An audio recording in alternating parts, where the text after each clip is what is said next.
Miarabantsika rehetra mbola manaraka amin'ny fahitalavitra TNTV amin'izao alina izao asainainao tomboky lasy tomboky vavy anaraka ny fampahalalam-baovao hatramin'ny farany. Vaovao mahakasika ny tontolon'ny fampianarana eny amin'ny anjerimanontolo eny no ndeha nokafantsika ity fampahalalam-baovao ity. Azo lazaina hoe efa milamina ary vaovao avokoa ireo olona ny mpianatra toe-karena eny amin'ny anjerimanontolo amin'izao fotoana izao raha ny fanazavany firoa-hevitry ny fikambanan'ny mpianatra eo amin'ity taranja ity raha toa ka ny fahataran'ny vatsim-pianarana no olana nosedrain'izy ireo hatramin'izay efa nivoaka ara-potoana kosa izany tety andro fakana izany vatsim-pianarana izany amin'izao na izany aza irarian'ny ireto mpianatra ireto indrindra amin'izao fitondrana vaovao izao mizora ny fampianarana am-pilaminana eo ihany koa ny ivoan'ny vatsim-pianarana ara-potoana fanampanazavana. Mahakasika ny fitakiana zany azo lazaina zany hoe efa milamina zany aloha raha hoe jerena amin'ny ankapobeny satria efa ao zao ny calendrier dia efa mandeha zao ny fizarana bourse 2 mois eo dia 2 mois zany sisa andresy tany dia izay 2 mois zay zany mbola miandry ny fahatongava manaraka indray satria mbola tsy tapitra koa ny universitaire-nay fa amin'ny volana mars izay vao tapitra dia efa mandeha aloha zany zao le 2 mois dia miandry manaraka indray. Ny andrasana ny fitondrana zany tsy dia hoe misy andrasana be araka ihany fa araka ny ohatray foana hoe ny fandehanan'ny fianarana ny atsakany sy andavany dia ny fitehana amin'ny bourse mpianatra araka ny tokony ho izy dia ny fangatana ihany koa mba hoe tsy hiverina intsony ny olana rehetra teo aloha. Fampianatra malagasy misy 20 Jeunivy ny Institut Confucius n'Antananarivo no nahazo vatsim-pianarana amin'ny tetina 5 tapitrisa ariary avy amin'ny mpandraharaha sinoa. Saika ireo mpianatra mahay sy sahirana ara-pivelomana no nahazo izany raha ny fanazavana italeny ity sapam-pampianarana ity. Vinavinana itombo hatrany ny mpandraharaha sy orinasa hanome vatsim-pianarana sy hanome asa ho an'ireo mpianatra malagasy satria maro amin'izy ireo no mahay sy mafy tsara ny teny sinoa. Fanampanazavana. Nisy mpandraharaha sinoa nanolotra vatsim-pianarana 5 tapitrisa ariary ho an'ny mpianatra 20 satria zany zareo mahita hoe tena ilaina le hoe maro ny tanora malagasy mahay teny sinoa ary tsoriko koa fa mora mahay le tanora malagasy, mora ianarana kokoa zany le teny sinoa raha tena hoe vonona ianao noho ny hoe fianarana tenim-pirenena hafa dia izay mahatonga ny zareo le mpamatsy vola zany sy le tompon'ny orinasa eto dia manolotra vatsim-pianarana. Teo zao nisy anankiray koa hoe amin'ny herintaona anomeko 5 tapitrisa mahatratra 10 tapitrisa zany ny vatsim-pianarana ho azy mpianatra. Io lela vola hoe tsy njaraina ho an'ny ankizy mahay sy ireo le sahirana ara-pivelomana satria ny anay moa zany andoavam-bola amin'ny hoe be dia be le hoe tokony le asa atao zany atao amin'ny institut ilana vola dia mpianatra misy tsy dia manam-bola ny ray aman-dreny nefa ny te hianatra teny sinoa ary lazaiko eto toana koa hoe maro le zaza sahirana zany nefa tafita. Misy ary efa manana orinasa miara-miasa amin'ny sinoa dia efa mpino manana fiara dia variana fotsiny tafita zany le tanora ny fisiny le orinasa fa zany hoe le fitondran-tena fotsiny hoe tsy maintsy hoe samy miezaka zany mba hoe fanaja.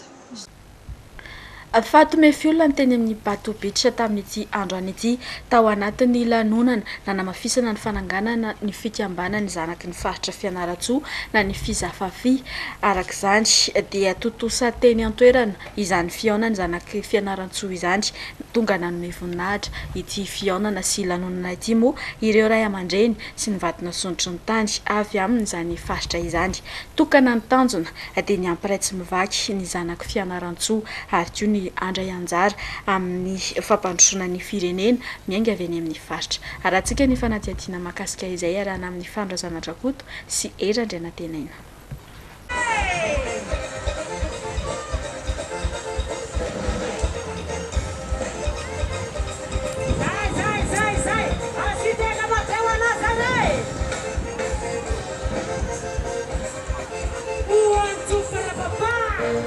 Sota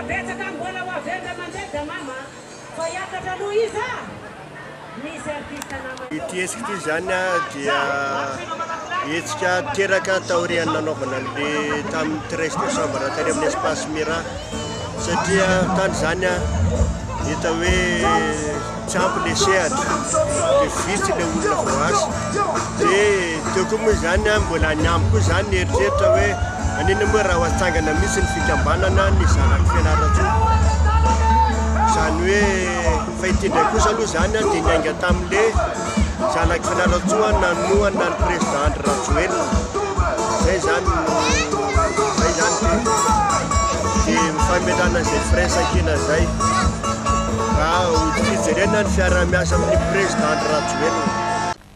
Lafim-baovao amin'ny tontolon'ny serasera sy ny fampitam-baovao kosa indray fa tsy andalana ny fampielezana vaovao tsy marina nisy nilaza fa nosamborina ilay mpanao gazety iray tany Sambava no ny famoahany farany tany amin'ny tambanjotra serasera fa misy rano tsy azo sotroina fa manam-pozina any an-toerana niteraka fampisavorovorona saim-bahoaka anefa izany ka nanapa-kevitra ny anatanteraka fanadihadiana ny teo anivy ny gouvernemanta mbola diso antioraka izany ny filazana fa nosamborina ilay mpanao gazety manazava misy kokoa makasika izay ny ministry ny serasera Ramatoa Lalatina Rakotondrazafy andria Tongarivo fanampanazavany.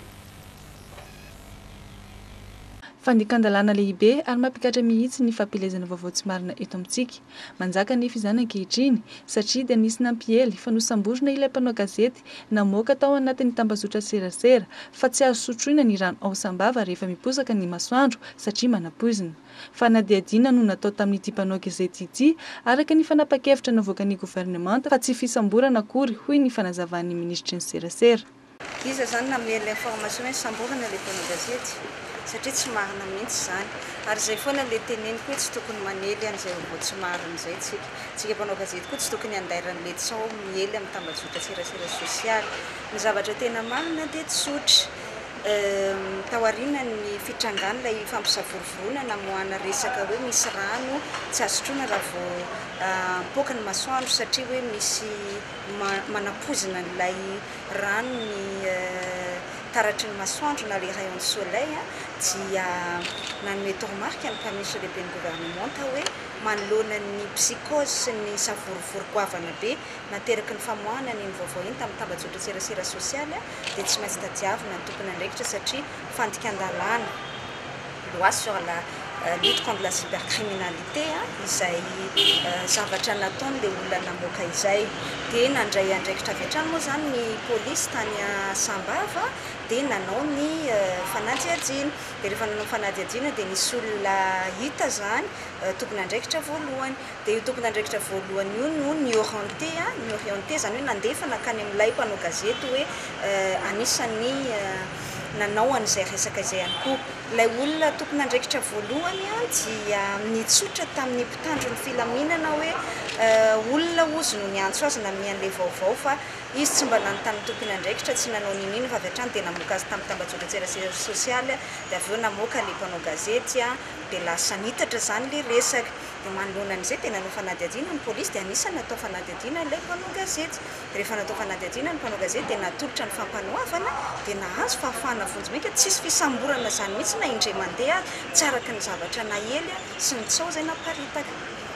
Araka izany tokony tsy hiaino sy ankatoy izay mivoaka any anatin'ireny tambazotra serasera ireny ny rehetra hoy hatrany ny ministra namafisiny moa fa voararany lalàna tanteraka ny tranga fampelezana vaovao tsy marina mampiorohoro vahoaka tahaka izao ka mampitandrina ny rehetra ny tenany mba tsy hanatanteraka izany intsony fa ho entitra manoloana izany ny fitondrana amin'izao fotoana izao. Eo amin'ny sehatry ny fitrandrana Renakibon'ny tany kosa ahatratrarana ny tanjona ny vinan'ny filoham-pirenena amin'ny sy ny fiatraikany mivantana isan-tokantrano ny vokatry ny fitrandrana Renakibon'ny tany eto amintsika tokony sehatrany mangarahara eo amin'izany sehatra izany hoy ny ministra tompony andraikitra ka anatanteraka izany dia ho amafisina ny fanaraha-maso ny fomba fitrandrana Renakibon'ny tany mba hiatefana izany mivantana amin'ny rehetra sy isiany ny fampandrosoana etsak'ilan'izay toy ny efa nisy hatramin'izay dia mitohy hatrany ny fiara-miasa ny fitondram-panjakana amin'ireo mpiray miombona antoka indrindra mahakasika ity sehatra ity izay miompana bebe kokoa amin'ny fanampiana ara-bola. zava-dehibe ny arahantsika miasa amin'ny mpiara-monimponantoka anatrarana ny tanjona izay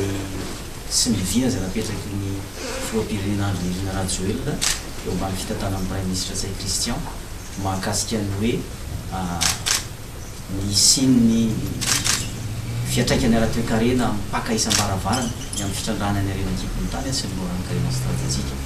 dia eo zany ny fanohanan'ireo mpiara-monimponantoka rehetra raha teknika sy ara-bola indrindra fa ny banque mondiale ara-bola no amafisiny zany androany ny anoizana izany hoe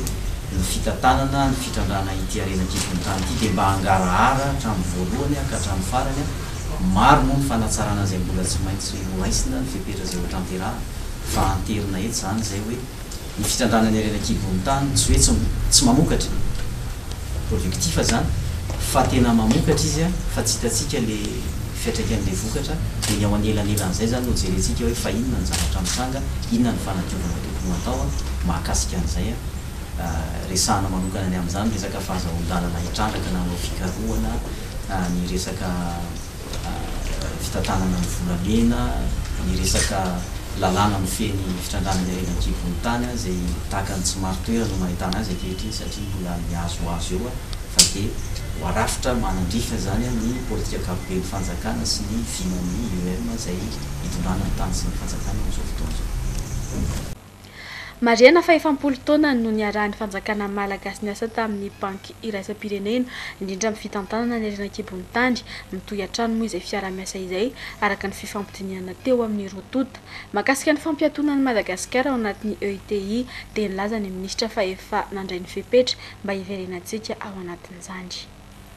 Vaovao mahakasika ny sehatry ny tontolo iainana kosa fiara-miasa amin'ny fanomezan-tanana ho antoky ny fampandrosoana raha ho an'ny ministeran'ny tontolo iainana dia nilaza ny minisitra fa vonany anatanteraka sy hitandro ny fanatsarana ny tontolo iainana eto amintsika tanjona ny atrarana 10,000 hektara ala vaovao eto Madagasikara sy tanteraka nefa izany raha toka mbola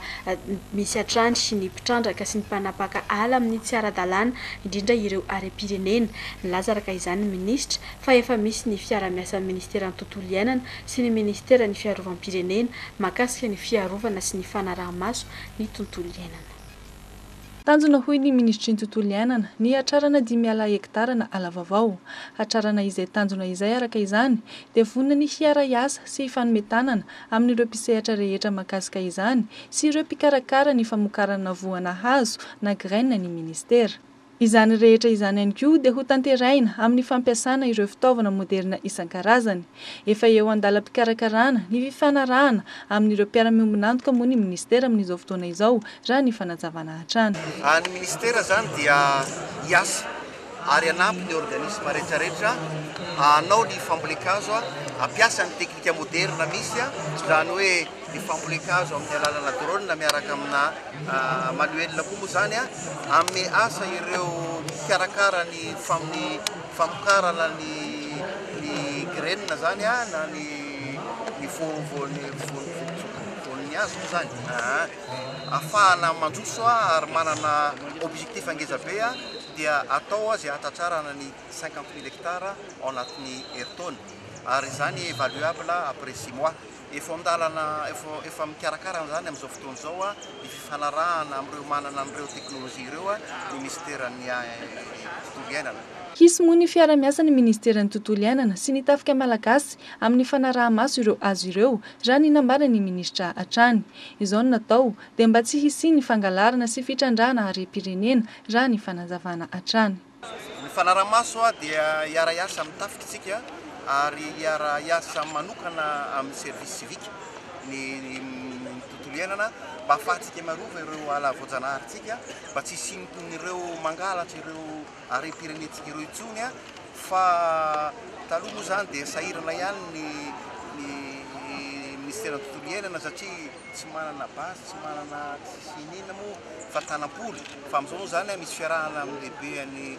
ministry ny fiarovam-pirenena dia zava-dehibe zay amin'ny tantaram-pirenena fa manomboka zao zany dia araka ny teny teo tolérance zéro tsika.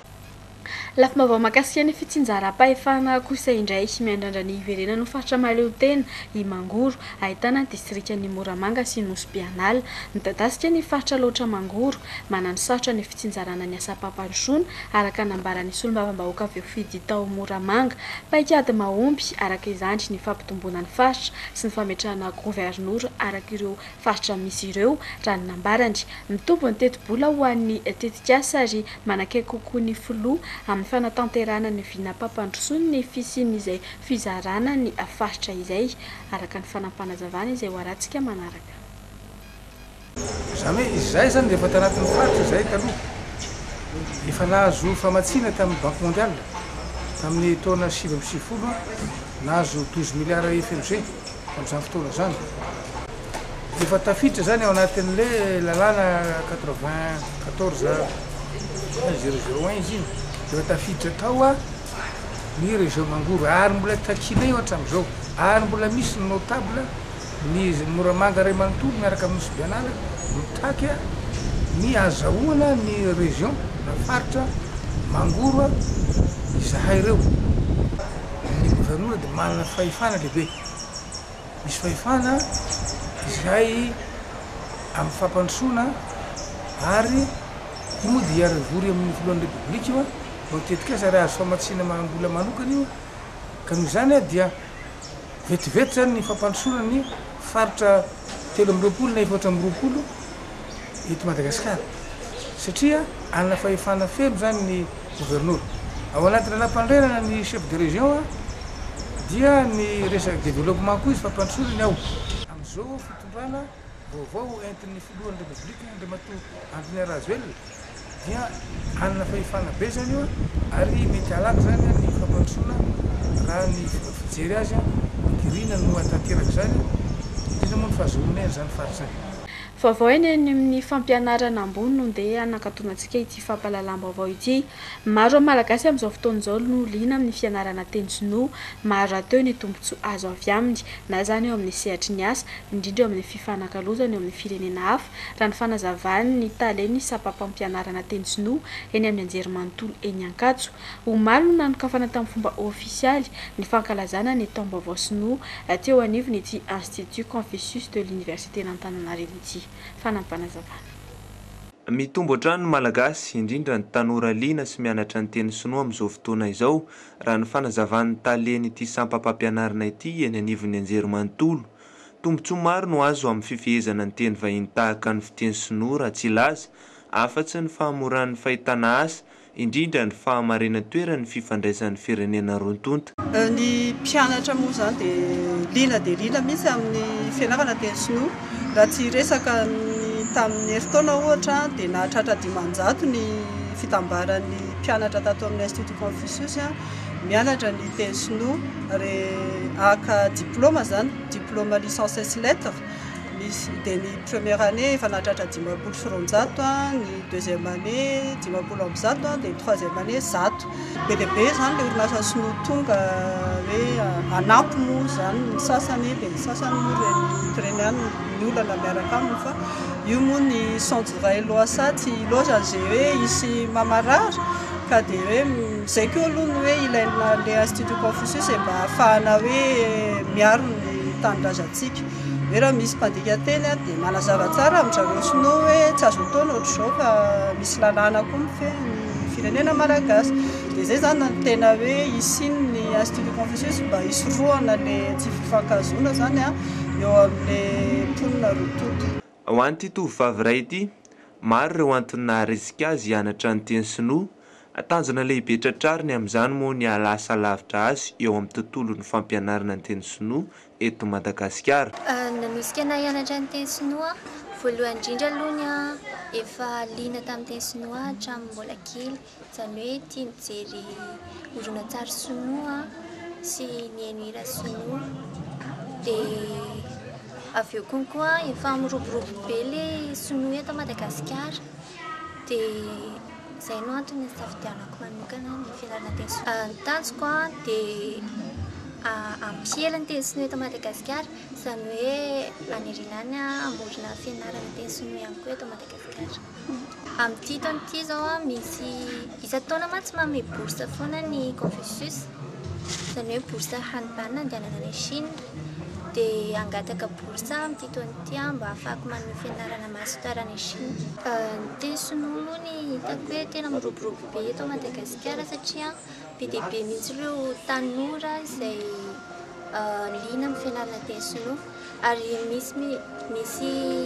mihitsy ariny izay mampianatra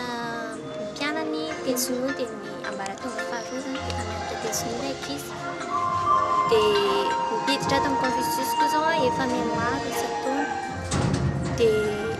raha ny fahitako no amin'ny teny sinoa zany dia tena hiebetsaka ireo tanora izay mahafeno teny sinoa. Samy nirina dina tahina prince. Androany no nanokafana tamin'ny fomba ofisialy ny fankalazana ny taom-baovao sinoa teto anivon'ny Institut Confucius de l'Université d'Antananarivo, ka tamin'ny alalan'ny fampisehoana ireo kolontsaina malagasy sy sinoa no nanamariana izany.